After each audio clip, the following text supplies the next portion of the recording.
ଶବ୍ଦ ବିଶେଷରେ କବି ହଳଧର ନାଗଙ୍କ ସହିତ ଏକ ଅନ୍ତରଙ୍ଗ ଆଳାପ ପ୍ରସ୍ତୁତ କରିଛନ୍ତି ସୁଶାନ୍ତ କୁମାର ମିଶ୍ର।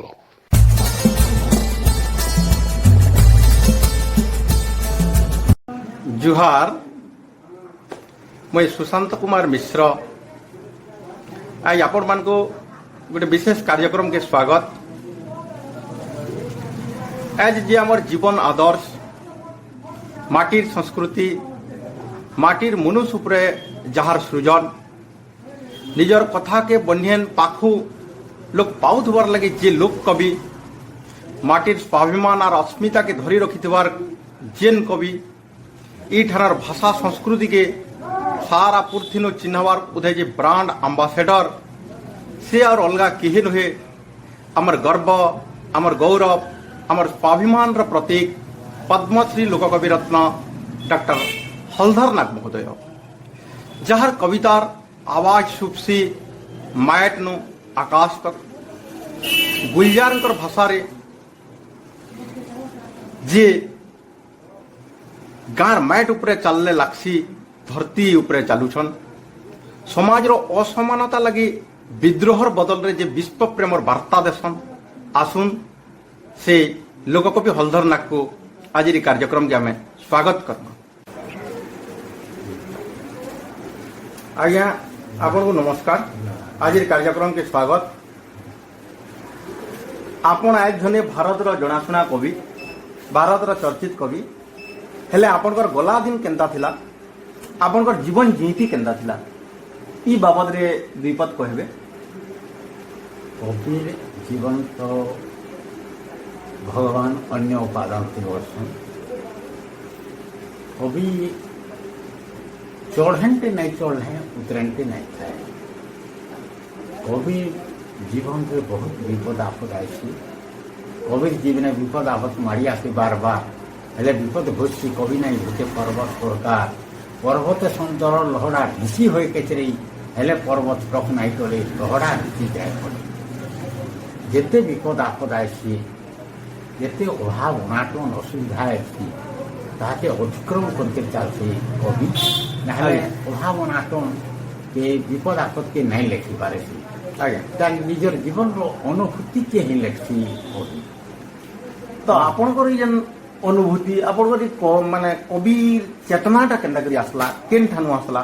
केन ठानु आपन काव्य कविता लिखबा तहकते पाइली। मुई तो मोर जन्मगत लक्षण थिला जे आगरू लोकगीत माने गायबाटा लेखबाटा एटा तो जन्मगत लक्षण थिला। तारपरे 90-91 साल जेते अभिमन्यु साहित्य संस्था गठन है आज्ञा, सेनु मते कविता लेखबार लगे बराक कली, गीत गाउथिनी आगु। तो कविता खोजली हाईस्कूल कोर्स रे गोटे कविता अच्छे, कवि विनोद चंद्र नायकंकर गोटे कविता अच्छे ग्राम पथ। से कविता पढ़ली, ग्राम पथ जे लिखिछन गाँव भाषा के देखिकी कवि जीवन गाथा सब गाई जाइछन। से सुख दुख जहाँ जहाँ किसी अच्छी से जन्म मरबार तो ई धरसा बाटे मुर्दार भी जाए जीवन घटना सब लिखि जाइछन। पहला कविता ये कविता टिके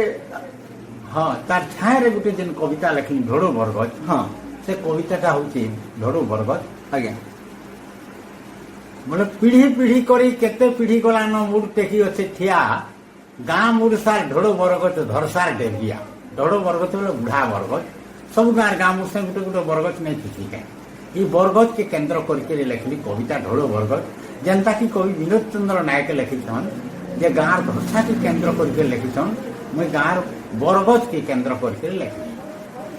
जे पीढ़ी पीढ़ी करी केते पीढ़ी गलान मुड़ टेकी अच्छे ठिया, ଗାଁ ମୁଡୁସାର ଢୋଡ ବରଗଛ ଧରସାର ଡେବରିଆ ଝୁପୁଡୁ ଝାପୁଡୁ ଢାପଗୁଡୁ ଗୁଡୁ ଖୋଲା ରେତେ ଉଷାର ତାର ଡାହି ପୋଖରାର ତଳକେ ପାହାର ଡୋର ଦୋହରା ବେତା ଅଜା ପନଜା ଟିପନ ଅଜା ଯେ ଚିହ୍ନାର ଜନାର ଜନେ ଚଢୁଥିଲେ ଗଛେ ଝୁଲୁଥିଲେ ଦୁଲି ତାକର ଗଜା ବୟସିଆ ଦିନେ ମଇନା ହରଲ ଚରେ ଦଳ ଦଳ ପାଚି ଗଲେ ବର ଫଳ ସକାଳୁ ସଞ୍ଜକେ ବସିଯାଏ ହାଟ ଗଗା ଚବା କଳ କଳ ବୈଶାଖ ମସିହା ଦୁଇ ପହରିଆ ବାଟ ଚଲା ଚଟ ଚଟେ ଇ ଗସ୍ତଲେ ଘାଏ ଥାକି ଫୁଟି ଫେର ଚାଲି যায় সোন বাটে গাঁকে বর পিলা আসে কনিয়া নেবাকে ইঠানো তো বজা মূল ঝি খটি গলে ই বরতলে বিহা টুটে বিলকুল ইনু আরম্ভ হয়েছি আনু শেষ গাঁর মরা বুহি আনি ছনে উল্হাসন লেপি হলদি মহিলা মাহেজি টুকেল ঘর লেহেটিসন ইন ছাড়ি খোঁদা কুলা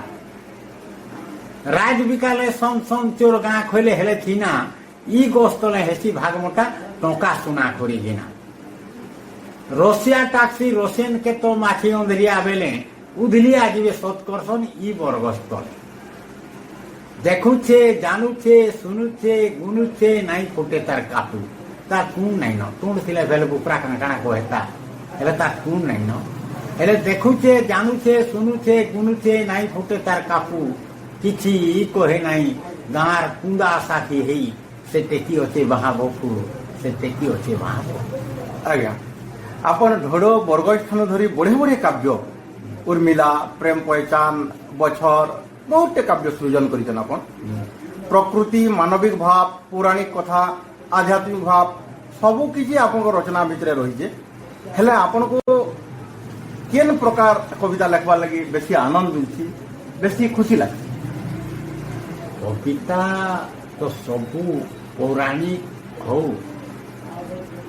ଐତିହାସିକ ହଉ କି ମନଗଢ଼ା କାଳ୍ପନିକ ହଉ ସବୁ କବିତାରେ ଗୋଟେ କବି ସମାଜକେ ସଲଖାବାର ଲାଗି ଗୋଟେ ମେସେଜଟେ ଦେସି ସବୁ କବିତାରେ ମାନେ ଗୋଟେ ମେସେଜ ଥିସି ଆଜ୍ଞା ଗୋଟେ ନୀତି ଶିକ୍ଷା ଥିସି ଗୋଟେ ମୋରାଲିଟି ଥିସି ସେଥିର୍ ଲାଗି ହିଁ କବିତା ଲେଖାଯାଏସି କାବ୍ୟ ଲେଖାଯାଏସି ଯେ ତାଠାନୁ ସମାଜ ଶିଖିଲେ ପୌରାଣିକ ଆଧ୍ୟାତ୍ମିକ ହଉ କି ଐତିହାସିକ ହଉ କି ମନଗଢ଼ା ହଉ ଯାହା ବି ହଉ ସେଟାକେ ନେଇକରି କାବ୍ୟ ଲେଖି କବିତା ଲେଖି କବି ତ ଆପଣ ସବୁ ପ୍ରକାର କାବ୍ୟ କବିତା ଲେଖିଛନ୍ ଆପଣ ତ ମାଟିର କବିଆ ଆପଣ ଲୋକମାନଙ୍କର କବିଆ ଆପଣଙ୍କର କବିତାରେ ସାଧାରଣ ଲୋକମାନଙ୍କର କଥା କହୁଥିଲା ବେଲକି ଆପଣଙ୍କର କବିତାରେ ଲୁକି ରହିଛି ଜୀବନର ଗଭୀର ଦର୍ଶନ ଜୀବନର ଗଭୀରିଆ ରହସ୍ୟ ମାନେ ଇ ସରଳ ଜୀବନ আর জটিল দর্শন ভিতরে আপনার কেনতা তফাৎ দেখিপারছেন ସରଳ ଜୀବନ ଜୀବାଟା ମୋର ପିଲାଦିନୁ ଥିଲା ଏସବୁ ଇହାଦେ ରାଜନୀତି ଭିତରେ ଜଟିଲ ଜୀବନ ଗତି କରୁଛେ ମନୁଷ୍ୟ ସେ ଜଟିଲ ଜୀବନରୁ ସରଳ ଜୀବନକେ ଆଣବାର ଲାଗି ବହୁତ ଚେଷ୍ଟା ଚାଲିଛି ଲେଖିଛି ସରଳ ଜୀବନ ଜିଇବାର আর জটিল জীবন জিইবার ভিতরে তফাৎ কাণে সেটি কবি লেখি আজ্ঞা বুঝলে আজ্ঞা যে অসৎ কহিলে বর্ষি ধন ধন বড়লে বর্ষি মন মন বড়লে বর্ষি ভোগ ভোগ বড়লে বর্ষি রোগ রোগ বড়লে যাইসি জান আর জান গলা হেসি নরকে অসৎ কহবার মানে হি নরক ভোগে মনুষ্য বায় বিতলিয়া ହେଇକରି ସେ କିନ୍ଦୁରୁଛେ ଖାଲି ଧନ ଧନ ହେଇକରି କିନ୍ଦୁରୁଛେ ଏଠି ଗୋଟେ କବିତା ଆପଣଙ୍କୁ ଶୁଣଉଥିଲି ଯେ କବିତାର ନାଁ ହଉଛି କାହିଁକି ବାହାରୁଛେ ଘର ଆଜ୍ଞା ମୁଇଁ ଦେଖିଲି ଗୋଟେ ଅନ୍ଧାକେ ମଟର ଚେପେ ନିଛେ ତାର ଆଇକି ଜିନିଷ ତାହାକେ ମଟର ଚେପେ ନିଛେ ଗାଁ ଯାକିର ଲୋକ କହୁଛନ୍ ତାର ତ ଆଇକି ନିଜେ ଅନ୍ଧାଏ କାଇଁ ଯେ ବାହାରୁଛେ ଘରୁ କବିତାଟେ ଲେଖିଲି କାଇଁ ଯେ ବାହାରୁଛେ ଘରୁ ଯେ ଗାଁକେ ଆଉଛେ ମନ୍ତ୍ରୀ ଗାଡ଼ି ଗାଁକେ ଆଉଛେ ମନ୍ତ୍ରୀ ଗାଡ଼ି ଲୋକ ଭିଡ଼େ ଖୋଇଲେ ମାରୁଛେ ଟାଡ଼ି ମାସ୍କର ଆଗୁ ହେଇଛେ ଜାରି ଯାହାର ଯେନ୍ତା ହାରି ଗୁହାରି କରବେ ମନ୍ତ୍ରୀ ଆଗେ ହଉ ନେଇ ହଉ କୁଲା ଏଡ଼େ লড়িছন লাগে পাগে ধরসাটা হেবা সড়ক বাট গাধবাকে হেবা পাউচ ঘাট ভাগবত গুড়ি কলক ঘর অলগেই দেবে গছ খপর মুড়িয়া মহল হেবা বুলুছন যেতে বেকারি মানক পরে মন্ত্রী চাকরি যোগাই দেবা কুড়া হেবা গাঁ ভিতরে চুয়া আজকাল নন চুয়া মানে যেন কহে সেন কুড়ি নৌଛନ୍ତି ଆଜ୍ଞା কুড়া হেবা গাঁ ভিতরে চুয়া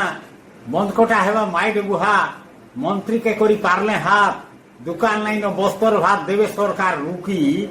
ভিতরিয়া সারি মূলিয়ার লোকে বড় ভাগি দেবে ঠুকি মড়ুয়া উপরে চান্দুয়া টোনা তক্তা উপরে ফুল পর্না পর্না উপরে গিলাসে পানি পানির উপরে ফুলর দানি ভাউরে কুর্তি সজা ফুল মাল ধরি গলে পড়লেই বাদ তেলে গোলা প্রজা পাচরা কোদেলে অঙ্গুর ঝুপা কলমি আমজে টুপা টুপা আইলে মন্ত্রী খাইবে কেতে পেড়া রসগুলা যাহাকে কেতে থালি থালি হচ্ছে থুয়া চিংড়ি লোক পখালে সহুল লাগছে সবে জানিছ না বুয়া আমার গাঁর ফগুনু অন্ধা মাঘি খাইবার গীতি ফোঁদা জন্ম আইক যাইছে ফুটি টামড়ি হাতলি আউছে ছুটি জনাবাকে দুঃখতার ভাইল মন্ত্রী চকর আড় করি দেবে তার দুঃখদার ঘর পার রুথিয়া উঠলা মন্ত্রী গাড়ি পড়লা ফগুনু মুহুকে মারি দলি দেলা চোকা বিরহি দলনি মলি বলি নেই পারলা জানি মনে হেলাম না মরু মন্ত্রী আইবে বলি তো জানি সে কাঁজে বাহারুছে ঘর কে নি কহেবার গাঁ যাকর যে হে ফগুনুস ने आँख फुटी जाइए हे मंत्री आँख फुटी से कहीं ये कथा केहनी कौन से ऊपरा मरी गला न फिर भी तार दोष होचे मंत्री आइबे बोले तो जानते कांजे ବାହାରୁଛେ ଘରୁ संकरी टुणे ये कथा गुटे गरीब अर्जित नहीं न मुटे पान जासी वही तल के दोष वही जाए गरीब निके मने हेला उन्हा मरु मंत्री आइबे बोले तो जानते कांजे बाहर के घर केड़े स्वार्थ पर समान ତ ସାଧାରଣ କଥା ଭିତରେ ଜୀବନର କେତେ ଗୂଢ଼ ଦର୍ଶନ ଅଛି ଆପଣମାନେ ଅନୁଭବ କରୁଥିବେ ତ ଆପଣ ତ କମ୍ ବୟସନୁ ପାଠ ଛାଡ଼ିଛନ୍ ଆର୍ ସାଧା ସିଧା ଜୀବନ ବିତେଇଛନ୍ କାଣା ଆପଣ ଭାବସନ୍ କେଁ ୱାଚକା ପାଠ ପଢ଼ିଥିଲେ ଆପଣ ଆଉର ଲେଖା ପଢ଼ା କରିପାରିଥିତେ ବୋଲିକିରି पाठ संगे किसी मतलब नहीं न पाठ पढ़वा संगे किसी मतलब नहीं न कबीर जीवनटा होते साधन हुए मैं का पाठ पढ़ी मैं दूसरा क्या भाषा से लिखी थी कि नहीं लिखी थी मोर निजर माटिर भाषा मोर निजर कला मोर संस्कृति मोर परंपरा के नहीं करी मोर काव्य कविता हय तो पौराणिक हो पारे मोर निजर संस्कृति परंपरा के नहीं करी से रचई छे सब काव्य कविता मुई जेन संस्कृति रे चली छे जेन परंपरा रे चली छे मुई सेटा ही रचई छे मोर काव्य कविता मानकु हय तो द्रौपदी के वस्त्र उल्लंघन कला दुशासन सेते बेल के भी लिखी छे जे समलपुरी कविता माने बाहरी जे का कविता बाहरी गेला के जेन छे हेले मुई लिखी छे समलपुरी कविता बछर काव्य रे लिखी छे स्वर्गे सुधर्मा सभा बइतिला सेनो आठटा अप्सरा नाचुथिले काय बजा बाजुथिला आर काय नाच नाचुथिले अप्सरा माने के जेन छे मुई लिखी छे मोर माटिर गोणा बजा ढोल निशान तासा मुहुरी बाजुथिला आरो अप्सरा माने रसर केली डाल के नाचुथिले नी नाचुथे बोले के कहबा मोर माटिर कला के नहीं करी मोर माटिर संस्कृति परंपरा के संस्कृति केनटा नहीं मुनि ऋषि मानकर अमल रू जेनटा संस्कार होते तैयार होते ताकि कहसन संस्कृति तो सही संस्कृति रे मोर जीवनटा गठित है और से संस्कृति मोर आँखि झोलो झोलो दिशे और जेन काव्य कविता लिखले भी मोर माटिर संस्कृति के मुई लिखसी मोर माटिर कला मोर माटिर परंपरा के लिखसी सब तो पाठ पढ़ा संगे किसी नहीं कवि गोटे साधक है कवि गोटे दिग्दर्शक है लोक कवि हलधर नाग से लोक मानकर कवियान माँ माटिर कथा लेखवार ताको गोटे सुजोग तैयार होइछे तो इछन आसुन सदा आपन को शेष प्रश्न नुआ और आबा दिनर कवि मान को आपन काना कहबे समाज लगे काना आपन संदेश रखते समाज लगी मुझे संदेश दौचे नुआ नुआ कवि माने जेन बाहर चल पीढ़ी मोर पीढ़ीर तल पीढ़ीर से माने लोक लोक कविता लेखुन हय तो लेखुन जे निजर निजर माटी कला संस्कृति और परंपरा के नहीं लेखुन माटिर कला और साहित्य अंग भिड़ा भिड़ी जोड़ीता जेथी निजर कला नहीं न से साहित्य नहीं होय साहित्य और कला अंग भिड़ा भिड़ी जोड़ीता निजर माटिर कला के नहीं करी संस्कृति के नहीं करी परंपरा के नहीं करी निजर निजर कविता माने नुको नुको लेखुन शह शह हलधरनाथ ये ओडिशा माटी रे जन्म हो इटा मुझे चाहूचे सब आयबार दिन के मोहर आहरी उच्चा उच्चा कवि मैंने बाहर आर माटिर भाषा साहित्य कला संस्कृति के ओडिशा माने विश्व दरबार पहुँचूँ यहाँ मुझे चाहूचे मोर जीवन थाते थाते मुझे आहरी केतटा कवि मोर लेखे देखी पार्बी इटा मो मनटा सब बेले चाहूचे हेले आसुन समस्ते माने लोक लोक साहित्य सृष्टि कर चलूँ जेनटा कि दिग्दर्शन दौं आध्यात्मिक चेतना आसु मनुष्य जहाँकि आमर पूर्वे ऋषि मुनि माने लेखुले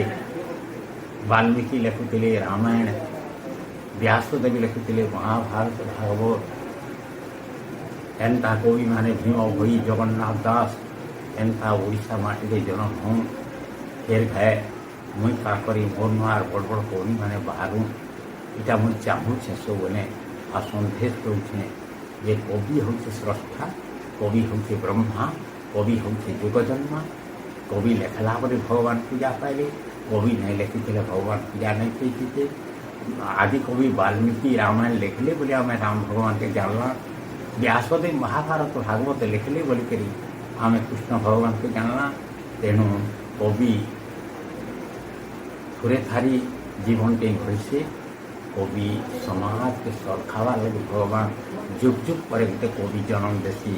सेनता कवि माने जन्म हो मुई चाहूचे शह शह नारी जन्म हो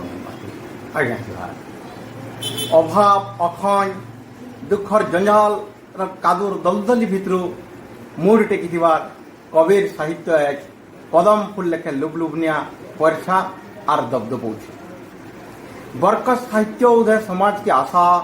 विश्वास गहकीपन और ज्ञान भद्री दे जाइए अमृत बांटुछन अमृत खुजा कबीर कलम गारू झरी पड़सी अमृत झरो सात समुद्रो सरगर जनु मार थनु महत नीतिर धारू कबीर कलम गारू शेषे पदम लेखे साहित्य तैयार करी अमृत परसुदवार से कवि पद्मश्री लोक कवि रत्न हलधरनाथ को कोटि जोहार जोहार आज्ञा।